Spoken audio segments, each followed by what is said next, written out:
Yo, what's good? It's Stora. Look, I know you see the title of the video, you see the thumbnail, so let's just jump right into what the hell I even mean by good games deserve to exist, because many people might read that and go, yeah, duh, of course they do.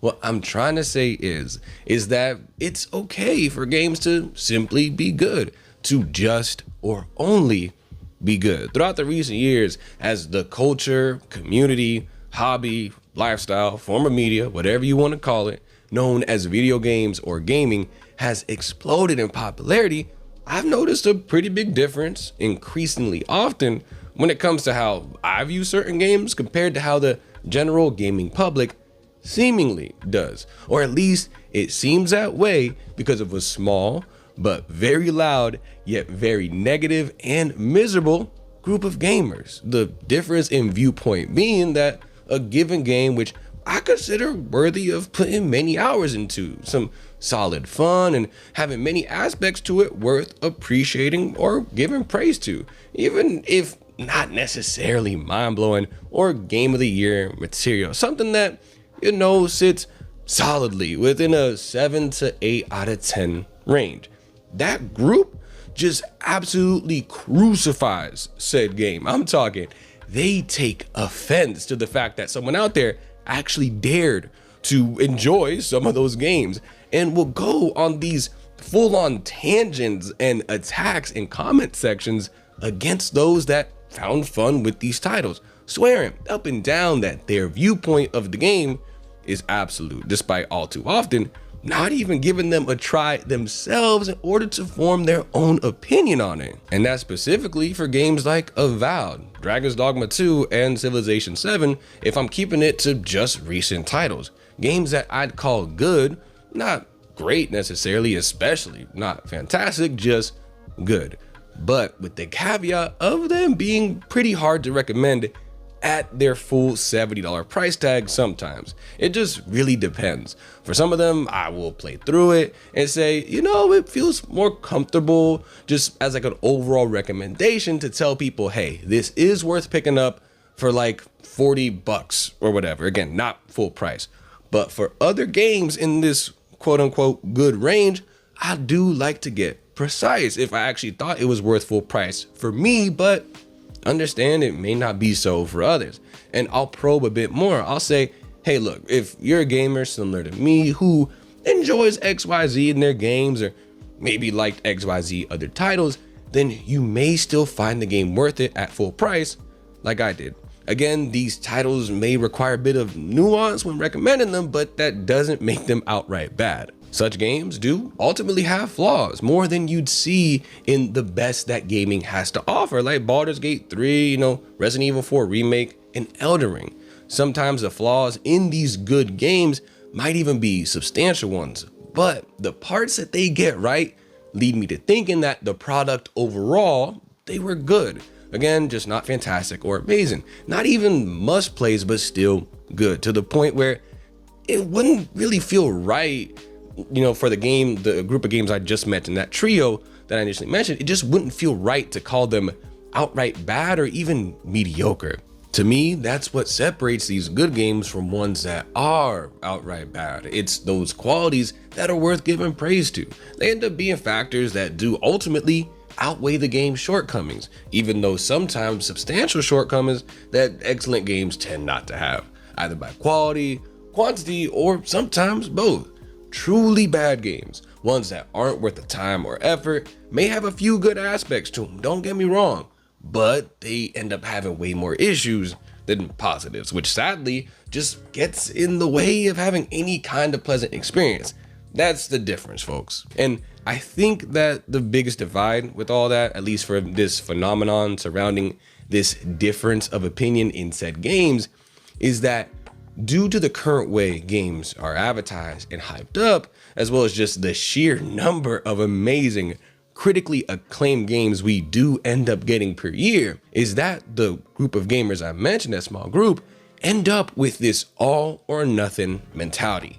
If any given game isn't amazing, an absolute 9 to 10 out of 10 or something like that, then it simply isn't worth playing at all. To them, there seemingly aren't any good games, just the phenomenal ones on one side or ones that are absolute trash on the other. There is no in between for them, it seems like. What gets me about that is, of course, every game cannot be these 9 or above out of 10s. It just makes sense. And even though we as gamers are spoiled for choice, now more than we've ever been, we just have so many great options in terms of what to play at any given moment. Now more than we ever have had in gaming history. But still, these good games can be worth playing regardless. And beyond that, they do serve a purpose. Baldur's Gate 3 is my favorite game of all time. I've said it before. I'm going to say it a million times more again before I kick the bucket. But, it's the best RPG to ever do it, in my opinion. However, I can't play it forever.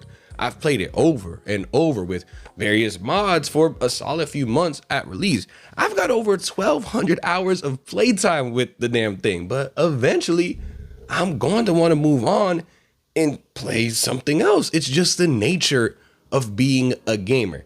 Now, of course, with full-on campaign mods being worked on and just the BG3 itch in general, yeah, I of course will be coming back to play it for many, many years to come. Something as simple as a dope new mod coming across my socials while I'm scrolling could motivate me to boot up the game again. Hell, I played Resident Evil 4 Remake till there was absolutely nothing else for me to do in the game, just like I did back with the underrated Wii version of the original. I unlocked it all, okay? But the point still stands that for how much I just want to keep playing these amazing games that I don't ever want them to end, they inevitably will. That is the nature of art itself. There is beauty in its fleeting nature. Your interest in a particular piece may ebb and flow, but you can always revisit it. In the meantime, though, there are other things for you to play that, while not as good, will still be some solid, good fun and hold you over until that next masterpiece does eventually release. Outside of just being worthwhile games to play, that is the purpose I was talking about. These games can help you fill out your gaming calendar, essentially. They fill the gaps where you may not have a particular title you're playing at the moment, or are just waiting for something new to release. A game like Daymare 1998 did its job and helped me scratch my Resident Evil survival horror itch while I was waiting for new upcoming survival horror games to release. I specifically played it prior to the release of the awesome Dead Space remake and Resident Evil 4 remake back in early 2023. Now, was Daymare 1998 as good as the Resident Evil or Dead Space games? No, it wasn't, and I wouldn't recommend them, Daymare 1998 over those series of games, but that doesn't mean that I didn't have fun with it. I got it for a good price and got hours of fun out of it when I didn't necessarily feel like going back to replaying older survival horror games that I'd frankly already beaten a dozen times over at that point.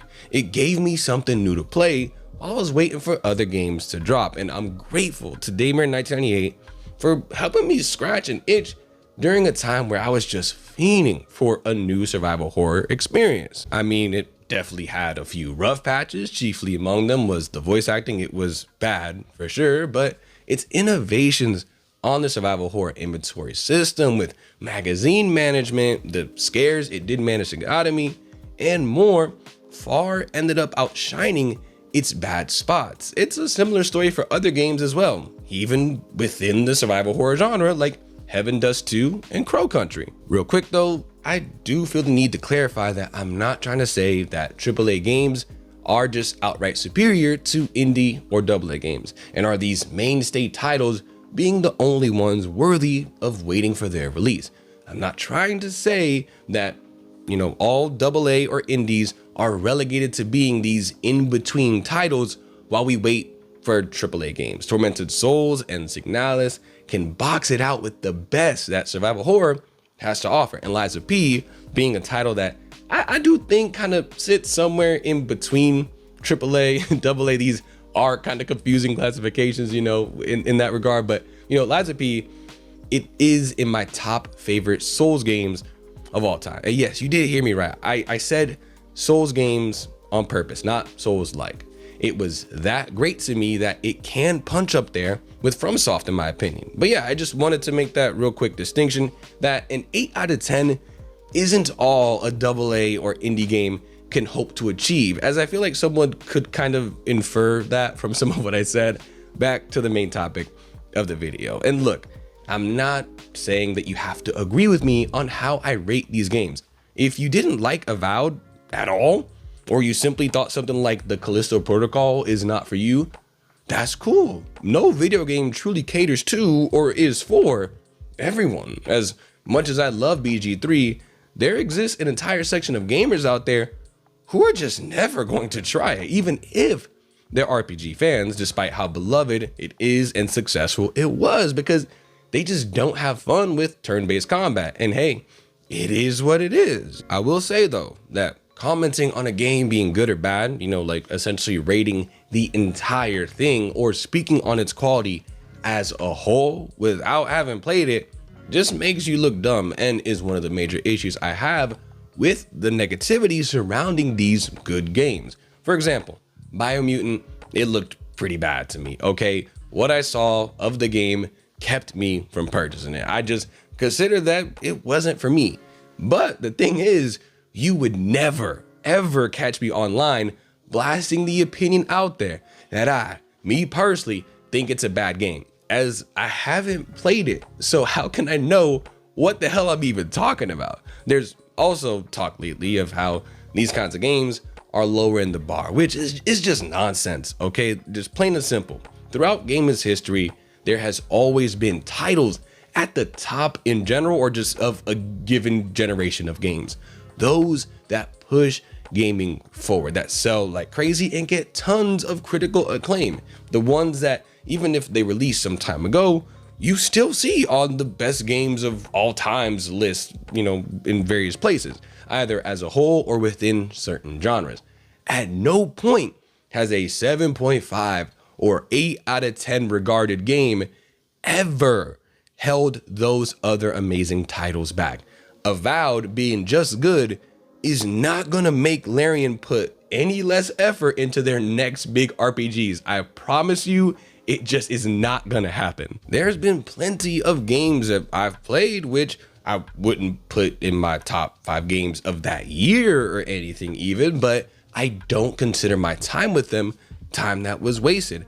Not every title is gonna be game of the year material, but that doesn't automatically mean that they aren't worthwhile. And for the kinds of games that this video is about, I do think that on some level, they're overhated for sure. But to be empathetic for a bit, I completely get why some people may only want to play the best of the best. Hey, the economy, at least here in the United States, isn't getting any better.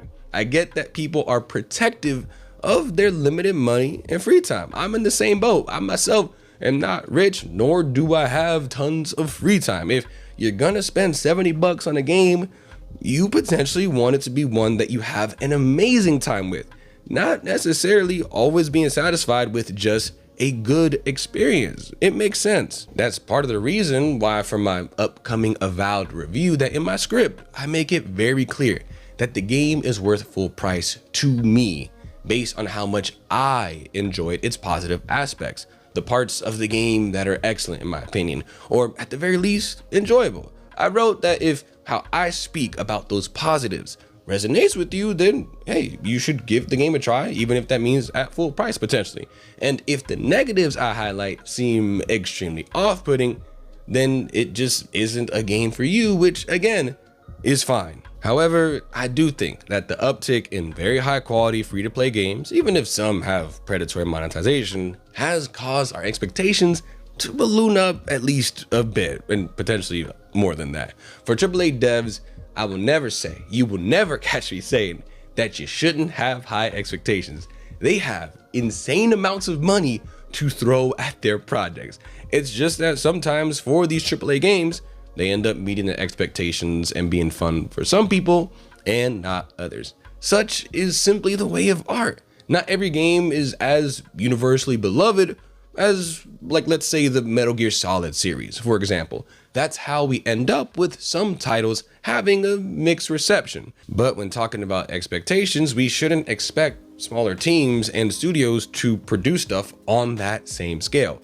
VG3 had a massive team of hundreds behind it, so while Solasta 2 is much improved from the first Solasta as far as the demo is concerned, I'm still not expecting a Larian level experience, and neither should you. Now, this doesn't mean that indie and AA games can't surpass AAA games, because they absolutely can and do so quite often. We just shouldn't outright expect them to, is all I'm trying to say.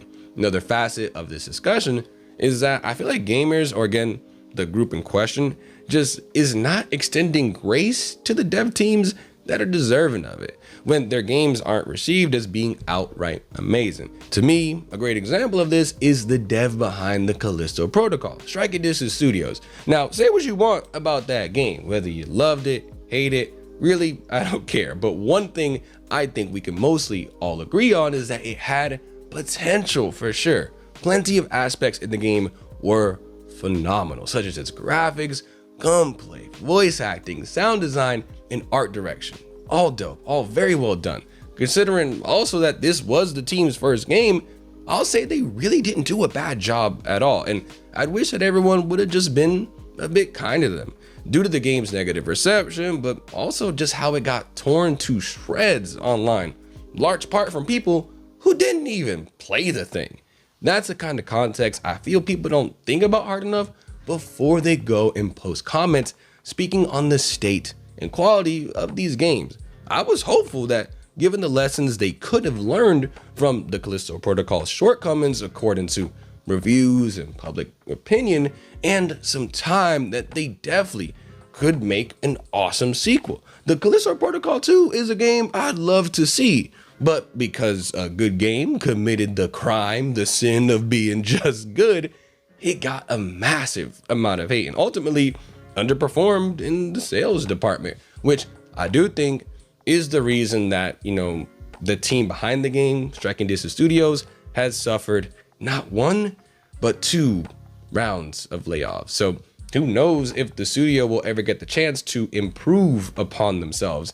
They could be making Callisto Protocol 2, hopefully, but it could have done so bad that the higher ups above them and those that provide them with funding say, no, we're going to leave that universe, leave that game series alone, let it die, and move on to something else, which would be a damn shame. That's honestly what's most disheartening about this whole discussion, is that the reception these titles get could very well prevent talented teams from growing into ones that are capable of making truly special video games. Instead, it sometimes feels as if dev studios have to deliver every single time. Not one of their games can underperform, so help you if it does. There is no room for growth, all right?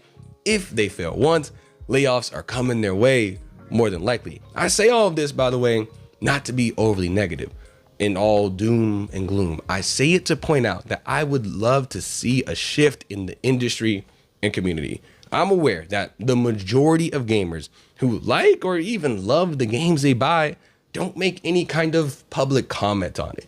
They may not even post about it on their socials.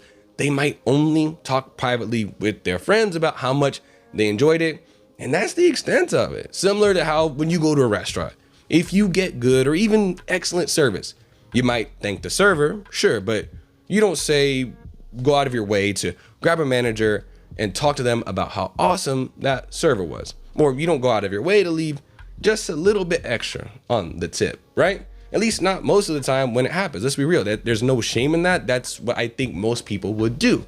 You may just do the normal percentage you always tip, which is fine. I'm not saying it isn't. But when something goes wrong at that restaurant that negatively impacted your meal, yeah, now you probably will ask to speak to a manager, and you may even tip less for something that may not have been said server's fault. That's pretty typical behavior. It's because we as gamers and even people we're so hardwired to negativity. So for a game you thought was good, nobody on the dev team or in the community may even know that you think that way. But I promise you, if someone has had a bad experience with the video game, or hell, forbid that their favorite YouTuber or whoever is blasted the game, oh, you're probably gonna know about it for sure, because they're gonna be all over comment sections. If they so much as stumble across someone in a video talking about how they enjoyed a certain good but not excellent game, let's say, for sake of argument, one more time, Avowed, it's just a slew of negative comments. Shill, how much did they pay you? This game is trash. And when those very same people are asked, well, hey, did you play this game? The answer is so often, oh no, I didn't play it. Even if they did play the game, again, those negative comments are prevailing. This small group of unfair gamers, in my opinion, doesn't represent the entire community, but they are very vocal. So I feel like the best way to combat that is trying to shift our perspective to where we do speak up about the good experiences we have, even if it's just a bit more, which isn't just relevant to this gaming discussion, it's relevant and good advice for life in general, I feel like. Now, as for what that might look like when it comes to the game industry and community, for you, that could be as simple as liking a positive video surrounding a game you also enjoyed, that typically you might have just scrolled past that video otherwise. Maybe even commenting on that video saying you thought the game was good too, despite its mixed reception, when again, you typically might not be the type to comment on posts or videos like that. It could be as simple as looking up and tagging game devs, voice actors, hell, whoever on Twitter or Blue Sky or something, and giving the game praise. Even if said praise isn't that the game was amazing, just that, hey, I liked it. Those little things could go a long way in terms of making this community more positive. For me, that looks like making videos I know that I just know are gonna get some heat when I post them. I knew that when I made a video some years ago, it was my review, but it was also a video in defense of the Callisto Protocol, not for being amazing or anything, but still being good. That the comments would just for sure have lots of trolls in it, and there'd be a good amount of negativity there. I expected it. There were, of course, people with legit criticism surrounding the game, and we had some very polite and thoughtful discussions surrounding those critiques, what the game did wrong, and our differing opinions on it. I love having those kinds of discussions with fellow fair and sincere gamers, even if we disagree on things. But the trolls, the ones being unfairly harsh, or the ones speaking on the game's quality without having even played it, I just either outright ignored them or I blocked them in many cases. And I did get quite a few comments telling me how refreshing it was to come across someone else who liked the game. And those kinds of comments where people are happy to just know that someone else out there also thought a particular game was all right or good are a big reason for why I make those videos. We as gamers should be creating or participating in spaces where positivity and mutual enjoyment of a given game has a chance to exist, in opposition to just how negative this space has sometimes become. It allows us to engage with each other regarding said games and just, talking about how much we like them, even if it wasn't a particularly great game.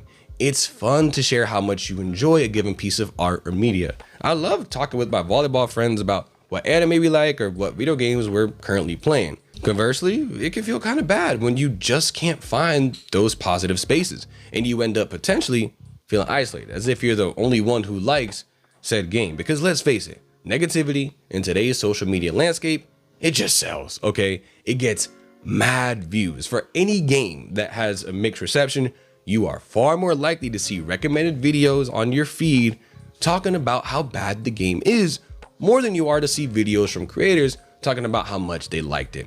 Avowed has an 8.0 Metascore and a 6.9 user score on Metacritic, and a 77% mostly positive review score on Steam. But taking a look at the thumbnails and titles of videos that show up when you search Avowed on YouTube, you would have never guessed that the game had those scores. Quite frankly, they're pretty good ones in my opinion. I know if I was a game dev that I would not be mad at an 8.0 and 77% for sure. I would definitely want to do better. Don't get me wrong, absolutely. I'd be so ready to go and give it another try and attempt to do better on the next game I make.